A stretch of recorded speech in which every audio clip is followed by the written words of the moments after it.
Each winter, this floor witnesses the most unique city series in college sports. They are 5 schools, all within 10 miles of each other. 68 to 64.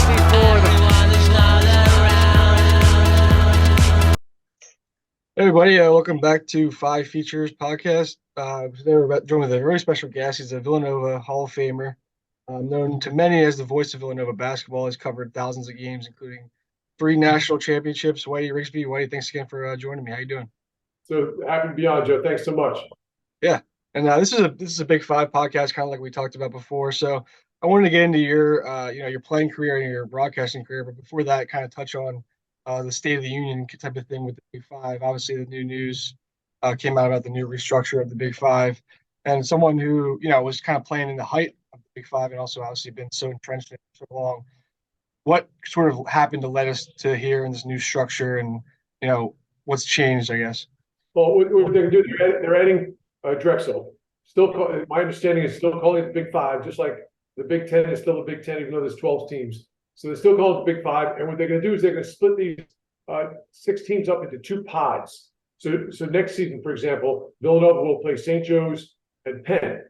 And the winner of if Villanova wins those 2 games, they will then go to the championship game, which will be played on Saturday, December 5th, if that's a Saturday, a triple header at the Wells Fargo Center, where the championship game will be last, and there'll be a semi, then 2 other games before it. So again, they're going to keep score on how these teams do against each other. But Villanova will no longer play all 4 of the other Big Five teams necessarily. It looks like they'll play 3 of them, I guess, in most years. Yeah, I guess more so I was kind of asking maybe what your perspective on what led to them making the change. I know a lot of people talk about attendance was down for a lot of the games. Villanova seems to be the team that brings all the fans kind of all over to the Big Five. Yeah, and I think, frankly, Joe, it's been that way for a long time. Like even back when I played, and the other Big Five schools might disagree and have their thoughts on it. Villanova wasn't always the best team over the last 40 or 50 years that I've been around, but they always kind of drew the best. And when I was a player, we'd play downtown at the Palestra, and the second half of the doubleheader would be Lincoln versus Cheney, or kind of a nondescript game that really didn't matter much because they knew we were going to fill the building. Yeah. I know earlier this past season, I think all 4 Big Five teams played in the Palestra at a doubleheader, not Villanova, and they didn't fill it. Well, that was unheard of back in the day, so to speak. So I think this is something to try to help spur some attendance on, re-engage people as far as the Big Five. And the Big Five is, I'm from New York City. The Big Five is very, very unique. Again, I remember first playing in it and saying, what is, I'm from New York City. This isn't St. John's. But the people were nuts about it. And it's lost a little bit of its luster over the years. And I'm not blaming Villanova for it, because Villanova's kind of won so many games over these last 10 or 15 years. I'm not to blame Villanova for that. Just Villanova has kind of moved in a different direction in a lot of ways. And but I think adding Drexel is interesting. That will grab a new group, and hopefully this generates some more interest in it in the area, because it was a great thing. People that are older will remember the days. But I remember talking to Alvin Williams, who's older, he's in his 40s now, about it, and he's a Philly guy. I remember talking to him before the game at the Palestra. I said, Alvin, being a Philadelphia guy, this must really be exciting to play in a Big Five game. And he said, Whitey, my whole life growing up, the Big Five wasn't what it was when you were growing up. So it kind of lost its luster a little bit. Hopefully the powers that be are trying to create something that's going to be exciting again for the fan base and regenerate people's interest once again in college basketball, not just in the main line, but throughout the city. Definitely. Yeah, and I'm excited for the Wells Fargo to change of pace. I mean, I'm definitely going to be there in attendance, so I'm looking forward to that game. Yeah, I played the first Big Five game, played out of the Palestra. I think 1977 or 78, we played St. Joe's at the Old Spectrum. I think it was the first Big Five game ever played out of the Palestra. Wow, that's awesome. Yeah. And then another quick sort of league question, switching leagues from Big Five to Big East. Obviously, there's a lot of news in the Big East this year as far as coaching departures and changes. Most notably, Cooley going to Georgetown. Not to get into too many specifics about it, but I seem like the Big East also often was like there's some unwritten rules about coaches changing stuff. Did you think that maybe the transfer portal stuff kind of flipped that on its head this year? Yeah, I think all that ship sailed. There's almost no rules anymore. And Ed Cooley's a great example of it. Like, I know their broadcasters at Providence very well. Joey Hassett, I guarded in college, and John Rook have been there for years. They rave about Ed Cooley as a guy. He's a Providence guy. Yeah. But I mean, Georgetown's a better brand. money-wise, let's face it, he's getting a lot more money. I think in the NIL world, they'll have more money to spend than Providence will. You can't fault a guy for trying to do something better for his family. And he grew up in the streets of Providence. He's a Providence guy. So I think all that goes out the window now. And sure, it'd be nice in a perfect world that one school doesn't coach another school's coach. I think Georgetown probably could have handled it politically a little better than they did diplomatically. Yeah. But they did, and they got what they wanted. And at the end of the day, the Georgetown AD and president have to worry about their constituency first and the league second. But now you're having players, like the 2 St. John's players have transferred to within the league, one to Butler and Seton Hall. And I don't remember, I guess that's happened in the past. I don't remember it ever happening. It's kind of interesting. And with the transfer portal now and NIL, it's just so different. They haven't created enough or the right rules for it yet. And again, as a former player and being around players my whole life, I think players should get, why shouldn't they be paid something? People say, well, they have a scholarship. I know they do have a scholarship, but there's so much money out there. It's really not fair. 14, 15-year-old tennis players can make a lot of money.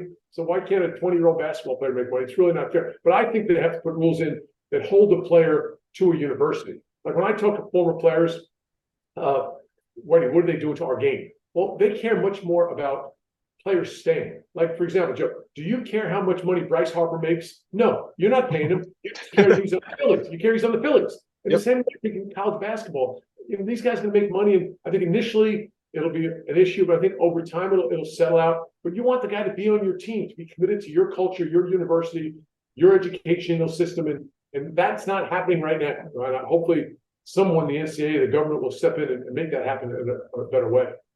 Yeah. And you talked about culture, and that's something that I've heard you speak about and harp on at Villanova.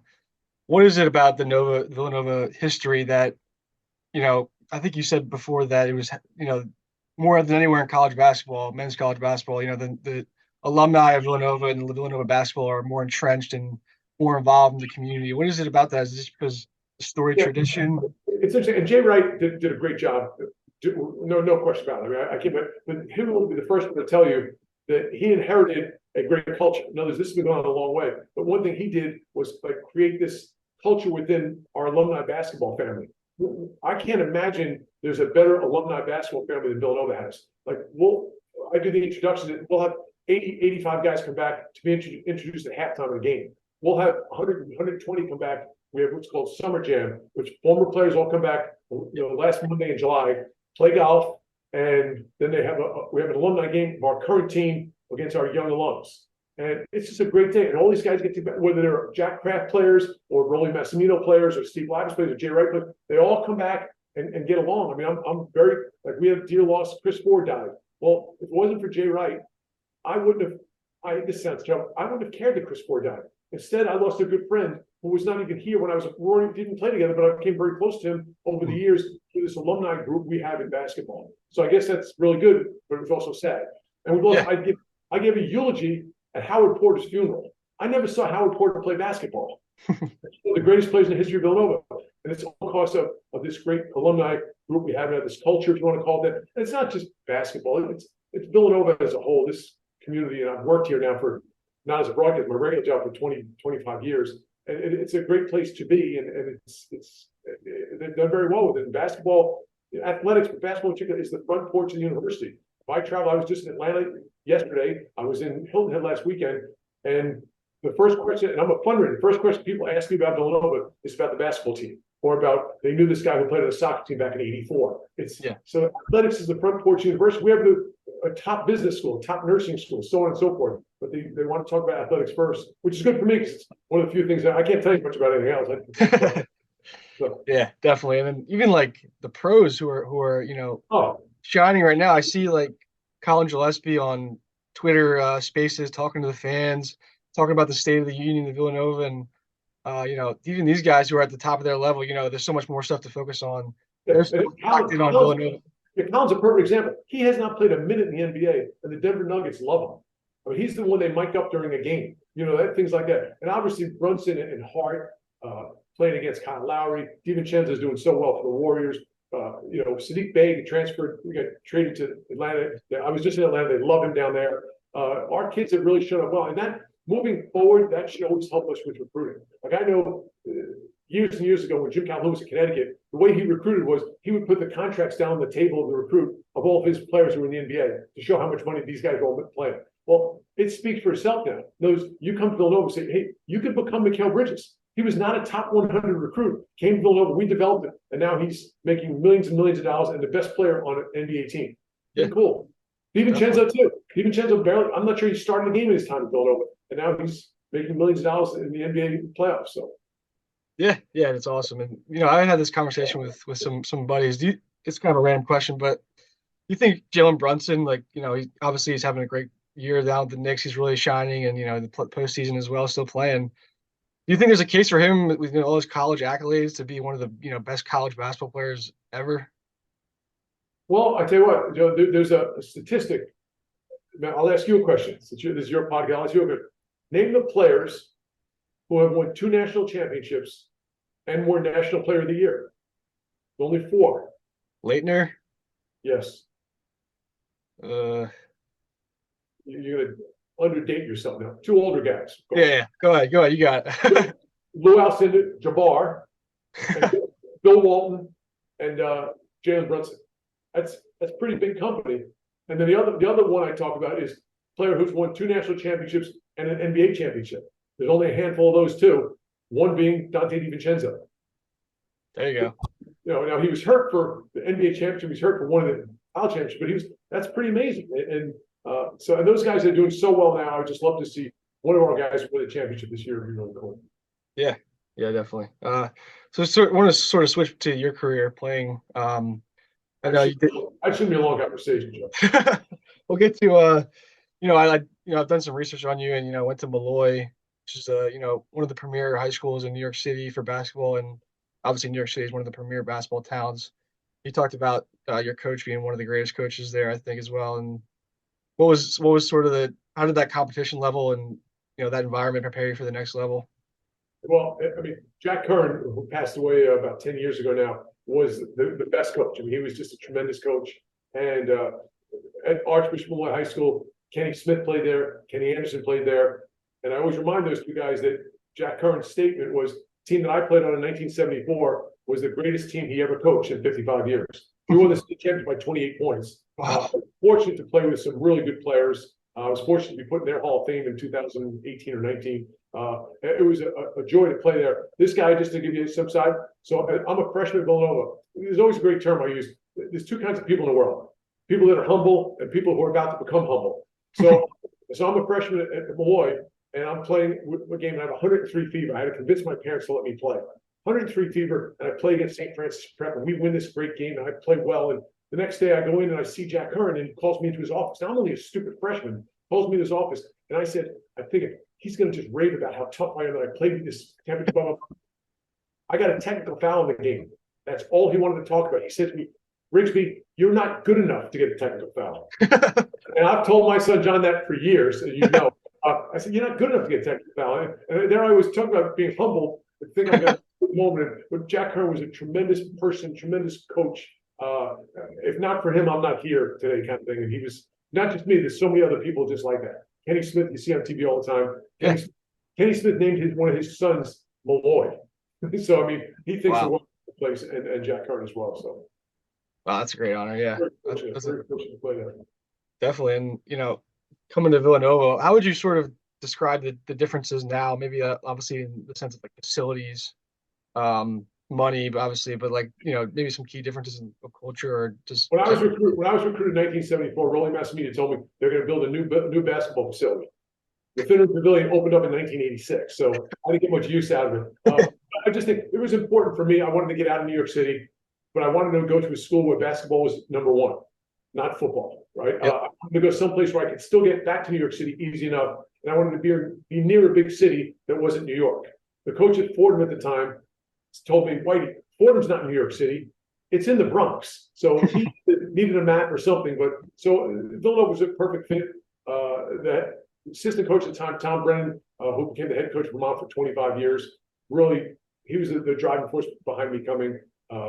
So they're going to Hawaii my freshman year. For a kid from the Queens, that was a big deal. I've been there 10 times since, but it was a big deal when I was 18 years old. So, and again, I thought Villanova would be a good fit for me. college basketball was so totally different in those days. It wasn't. Villanova was coming off. They went to the Final Four in '71, so I was very aware of Villanova. Yeah. But they weren't that good. They won 7 games the year before I got here. But they had 2 freshman guards starting, so I still came in hoping I could get a chance to play. Unfortunately, I did. So. Yeah, and speaking of just as a side, Villanova, I mean, Fordham, you mentioned. Did you catch up with Ergo at all this year? Old Villanova I coach? haven't spoken to Keith at all. I'm so happy for him, how well he's done. And he's in a good situation there. And, he's really brought Fordham basketball back. I think with the help of Kyle a year ago. But I mean, he's a good young coach. And I think he was very helpful to Kyle when he was on Kyle's staff a year ago. I guess he's not young anymore. I can't say that. Yeah, it's awesome over there, definitely. But when you sort of obviously, you had this great career at Nova, how do you sort of translate to the broadcasting space as far as what was your introduction to that? Well, when my first year out of Villanova, I played in the CBA, which is now the G League, for a team called the Lancaster Red Roses. It was basically a weekend league. You played Friday and Sunday, and I hated it. I hated it. I had to drive to Lancaster for home games. I just didn't like. I wasn't good enough athletic talent to not practice all the time. And this team, you practice a little bit. Obviously, you play 2 games, and I wasn't good enough athletically to keep up that way. So my second year out of school, I was assistant coach at Drexel, and probably disliked that more. Worked for the greatest guy in the world, the late Eddie Burke. It was a wonderful situation for me. It wasn't anyone's fault except mine. I just didn't like it. And that during that season, the athletic director of Villanova saw me at a game, said, Whitey, would you sit in on the radio for a game for us? So yeah, I went upstairs in the field house, sat next to a guy named Vince Reed, and the radio station, if you didn't stand on a street corner in Glen Olden with an umbrella over your head, you couldn't hear it. But that was my start. That was 1980s, and I did a couple of games that year. So I've been a part of this broadcast team since 1980. Wow. I've been the main guy since 86 or 7 or 8. I was fortunate enough to do the championship game in 85, and obviously 16, 18. Yeah. It's been a lot of fun. It's awesome. Yeah. And, as part of as a color commentator, your job is a lot of times to find like some information about players, maybe some backstory, and, you tell the tale that maybe you explain the game, but also tell a tale about some of these guys and how they got here. Maybe you ever how much of your job is like preparation and research, and then how much you ever find like a good nugget that you can't wait to share with people? Well, Joe, I've always said it, and Ryan Fan, who I've worked with for the last 25 years, and I approach the game completely differently, which is fine. He's prepared beyond your wildest dreams. He knows the backup center's cousin's girlfriend's first name. I don't think that's important, but he does, and I think it's a good fit. I just don't. When I interviewed Jay Wright before every game, and Kyle as well, and Rollie before him, and Lapis, and I always the best prep for me. Now I know the players' names, I know all the stuff you're supposed to know, but the best preparation for me before the game was the 5 minutes or so with Jay or whoever the coach was before the interview, and the 5 minutes after. Because what I'm hearing from him is something you don't know, something you, the fan, don't know, you haven't heard. You can look up in a book and see that Dante Cunningham averages 12 points a game, but you can't look up in a book something that Jay just whispered in my ear before the game that I can use. Yeah. So to me, it's the color commentator, and I've done some play-by-play. I don't like it as much. Yeah. Color commentating to me is very natural, and I always said, I've recorded before. To me, being a color commentator is you and I sitting on the couch watching the game, not cursing.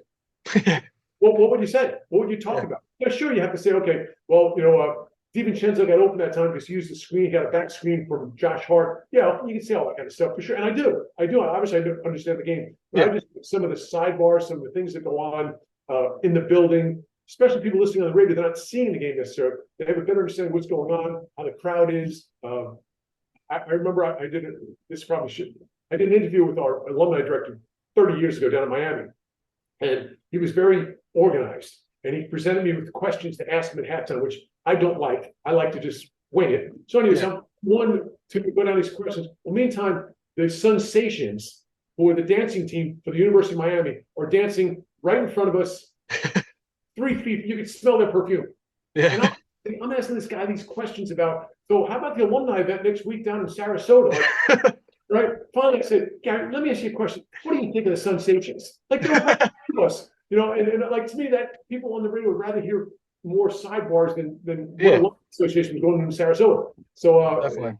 I enjoy seeing 360 degrees of the game as opposed to Ryan found it's more, and that's good. I think it's it's good. That's for us. Yeah, it's a good balance, and you've also seen a lot more media today is less traditional. Yeah, exactly. I remember years ago talking to ESPN because the woman who's the sports information director at Villanova became a senior vice president at ESPN, and I was trying to possibly see if I could get in there a little bit. And she told me they would never hire by talent today. This was 10 years ago. He hired, ESPN was new and he got in on the ground floor. But the announcers, they wanted to be a little bit more traditional and more buttoned up now. At least that was 10 years. It's kind of swung back a little bit again. Yeah, definitely. And as a commentator, as a broadcaster, I feel like it's pretty evident that you would sort of draw from your playing experience, how to like visualize the game and how to see the game and maybe break down what happened on the play. But I guess with the game like evolutionizing so much as far as more threes, different sets, is it more difficult for you to sort of relate to the game that you played in a sense when you're trying to break down stuff, or is it kind of? It's not difficult, but it's different. I mean, I'll ask you, who's the best center in the NBA? There aren't any. There aren't any centers in the. There's no Abdul-Jabbar. There's no Wilt Chamberlain anymore. So the game has changed. The game is. I mean, you have to be able to shoot the ball. And frankly, one of the issues Villanova had this year, as far as their success or lack of success that people expect, is they didn't shoot the ball particularly well. You have to have shooters. You look at those teams at 16 and 18, Villanova's point guards would get down low and they'd kick out to 4 different open shooters on the perimeter, all who can make threes. We didn't have that last year. You have to be able to shoot the ball now more than ever before with the 3-point line and or drive. Let's face it, the game is dunks or 3-pointers. And all levels, that's kind of what it's become. That's why, and people have heard just more than a little bit about Hunter Dickinson's past couple of days. One of the, you may have heard about this, but one of these things was very important to him. He wanted to be able to play on the perimeter. He's 7'1". Here, at Villanova, he could play the perimeter. We play basically 5 out for the most part, or 4 out and 1 in. But he so he could be on the perimeter. So that was one thing he really wanted. But a 7'1" guy was concerned about playing on the perimeter. In my day, that was unheard of.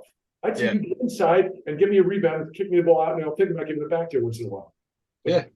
Were you, you just mentioned Dickerson. Are you somebody who's locked into the recruiting side of things a lot, or? I hate recruiting, and because the only reason I say that is because alums constantly call me and ask me, "Hey, what do you think about so and so? What do you think about this guy?"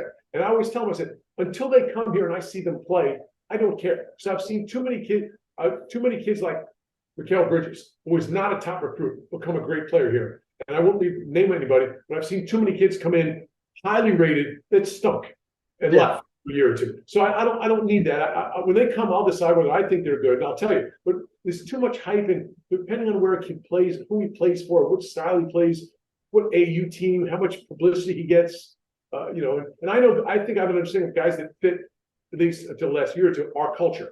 The culture changed a little bit with NIL and transfer portal, but in the past, guys that would fit best. Yeah, I think like these last couple of years with the transfer portal has like almost illuminated the idea that people care about who they might get more than who they have on the team right now. People are always worried about the next. They always want next year. Oh, it's always about next year. Let's enjoy what we have here right now. And Villanova people, by and large, and I've talked to them, are spoiled. They're spoiled. The last 10 years, 12 years here have been ridiculous, and they're spoiled. So, and I tell people, always ask me about Kyle Neptune. Kyle Neptune, good coach. First of all, I'll tell you, Kyle Neptune is really a good guy. I like Kyle Neptune very much. And to me, that's very important as a Villanova, right? He's coached here 1 year. When Rollie Massimino's first year, he won 7 games. His second year, he won 9. Steve Lapis won 8 games his first year. Jay Wright went to the NIT 3 years in a row. So maybe, just maybe, we're spoiled, and maybe we should give this guy a chance. I think you've seen the offseason now, keeping Justin Moore here, getting 2 kids in transfer portal, and it's a different game. It's just a different game than it was as far as this whole recruiting thing. Than it was. He was plagued with injuries in the beginning of the season. We're in Portland, and he just lost a couple of games in a row out there. About to interview him, and he's all kind of down. I said, Kyle, number one, we're not curing cancer here. This is basketball. Number two, if John Wooden, I'm dating myself, if John Wooden played without Bill Walton and Keith Wilkes, 2 Hall of Fame basketball players, he'd probably lose some games. Your 2 best players, Whitmore and Moore, aren't playing yet. What do you expect? You can't expect. And I don't know if he heard me or not. He listened, but I'm not sure if he heard. But he's in a tough spot. He's replacing a Hall of Fame coach, but it's the deal.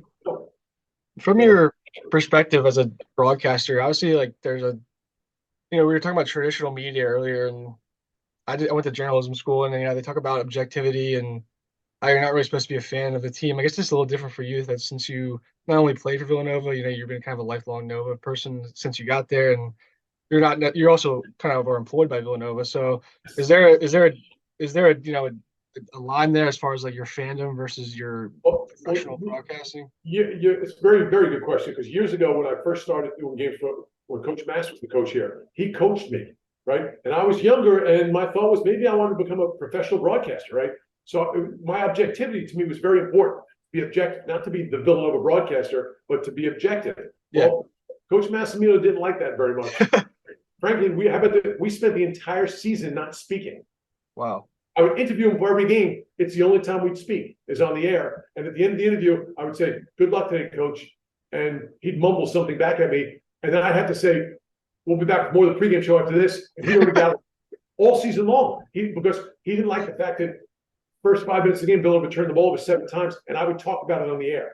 He didn't want that. So, but that being said, fast forward 20, 30, 40 years, I'm a Villanova guy. I cheer Villanova. I live and die with Villanova just like our fans do. I want to see them do well. Hopefully on the air, if it comes out that I'm a Villanova guy, that's probably a good thing. Considering all the jobs, and I can't fool anybody anymore, and I'm not trying to. And like I said, I have no ambitions of being a bigger broadcaster than I am now. I'm happy in my role. So, and Lord knows Ryan Fannin is a fan way before he's a broadcaster. So, yeah. It's funny you brought that up about Massimino because I was listening to the video on YouTube about Jay saying, when you first got there, you guys would have those meetings and, Jay was an assistant and he would hear, him kind of lash out at you and they'd be scared to death. They'd be scared to death. Well, here comes Whitey. Everybody clear out because they knew, again, it was a very, I would think if Coach Mass had stayed here the next year, I probably would have not been returned as a broadcaster. But he ended up leaving. That was the year he left for Vegas. So it kind of might have saved my broadcasting career. Yeah, it's just interesting. I kind of akin Villanova to like the Packers, whereas they have Brett Favre. Before Brett Favre, they had Starr, and then Brett Favre, like as far as now Rodgers for so many years, and obviously 2 great coaches back to back who built like amazing legacies there. And then better coaches before that. Now, obviously, it's kind of flipped on its head a bit with the new coach, but it seems the way you describe it's really not necessarily that way because each coach kind of dealt with their own adversity or challenges when they first started. I remember people in the stands when I was a freshman. In my freshman year, we only won 9 games, coming off a 7-win year. They were screaming for Rollie, you stink. You should be fired. Screaming it from the stands. And because again, before him, there was a pretty good legacy of basketball here. They had been to the Final Four in '71. They'd been the NIT. I think Jack Parrott went to 13 postseason tournaments when the NIT was a really big tournament. So it's tough. And you replace a guy who's really well thought of, and and that's what Kyle is doing. He knows it. He puts his big boy pants on every morning. He'll be just fine. Yeah. I spoke with Dr. Giannini. He said coaches, they're there to take all the credit when things go well, and they also have to be there to take all the blame when things go wrong. They're the head of the ship. And again, Joe, it's like everybody thinks they can coach. Everybody thinks I can coach. I'm not saying I coach better than you, but I know all about basketball. I can coach, I can broadcast, I can do it. No, that's not the case. This guy's a professional. He's paid a lot of money to coach our team, and he deserved the job that he got. And I expect nothing but good things for him in the future. And I hope for him too, because like I said, I like him a lot. He's a good guy. Yeah, definitely. He seems a great guy. It seems like I'm a St. Joe's guy, but I'm rooting for Villanova to turn around. I like when all the teams are good, but I won't hold that against you. I have a lot of good friends at St. Joe's. There you go. Yeah. So from the broadcasting perspective, I want to sort of flash back to 2019, 2020 COVID. How strange was that experience for you calling the games? It was horrible, right? Because we did the home games in the pavilion that was empty. That the security guards constantly coming over telling me to put a mask on. We sat upstairs 70 feet away from the floor and no one was near us. And he'd tell me to put a mask on. I'd say, look down the court. You see that guy over there? His name is See, he takes his mask off. Why do you think he takes his mask off? He says, so the players can hear him. I said, so who's hearing me on the radio with a mask on? They can't say, what'd you say, Whitey? I don't hear that. It was awful. And the road games we did from a studio in Ballackinwood. Watching a TV monitor. It was horrible. Didn't go to the NCAA tournament that year. I did that from the studio. It was no fun at all. They'll let you take your mask off to eat a hot dog, but not for the broadcaster. Well, again, here's how Brian Fan and I are different. He would wear a mask while broadcasting. In the studio, he would wear a mask. We had a plexiglass screen between us. He'd bring his own Coke from home in his own little cooler. I could care less, Where's your favorite game to? Where's your favorite place to call games? Is it at the Finn, at the Wells Fargo, or is it? No, I like Finner Pavilion where I have the best seat in the house at Finner Pavilion. I love the games at Finner Pavilion. My office is down the hall, so I literally walk down the hall to the games. I know where everybody and everything is. Wells Fargo is fine. Actually, they moved us across the court, so I'm half court on the other side now, like I'm at home. That's fine. I like, and also the Garden until this past year for the Big East tournament, because this year they put us upstairs, which is just god awful. It's just too far for an aging former player. But no, the home games, Finner Pavilion. Go to a place like Butler, Hickle Pavilion is really cool because you've seen it on TV and the movies and stuff like that. There's a lot of neat places we've been. This tournament that's coming up in November down in Atlantis that's a cool place for different reasons. But it's I've been very, very fortunate to see so many great places in so many states and so many arenas over the years. Yeah, I forget who it was, but I was listening to somebody. They were talking about how some coach of some organization, I forget which one it was, but he said like he really wanted to get a game at Penn just so that his broadcasters were really bothering him, saying, we got to go to the Palestra. It's like a bucket list. Well, yeah. So, when Pat Chambers was coaching at Penn State, they played Michigan State in the Palestra, and I think he was scheduled this coming year in the Palestra. Someone's playing like an odd kind of one-off team. Someone like a Michigan State's coming in to play in the Palestra. Well, Penn State played this year there against Purdue, right? Yeah. So I mean, the Palestra, of course, stands out. That's a great place. St. Joe's, at least they let me be on the floor this year. Usually they stick us upstairs there too. But but the Palestra is kind of I kind of overlook that. Especially now, also they let we sit when we go to the games. The Palestra, we sit downstairs. We used to sit upstairs. And by the way, one time I did a game, the St. Joe's game down there, and your St. Joe's people yelled at me after the game while I was still in the air. Told me not friendly names, I might add too. Oh man, I can't believe that. But do you have a bucket list place that you haven't been yet, like Fog Allen or anything? Or I have been to Fog Allen. We have not done a lot in the Big Ten.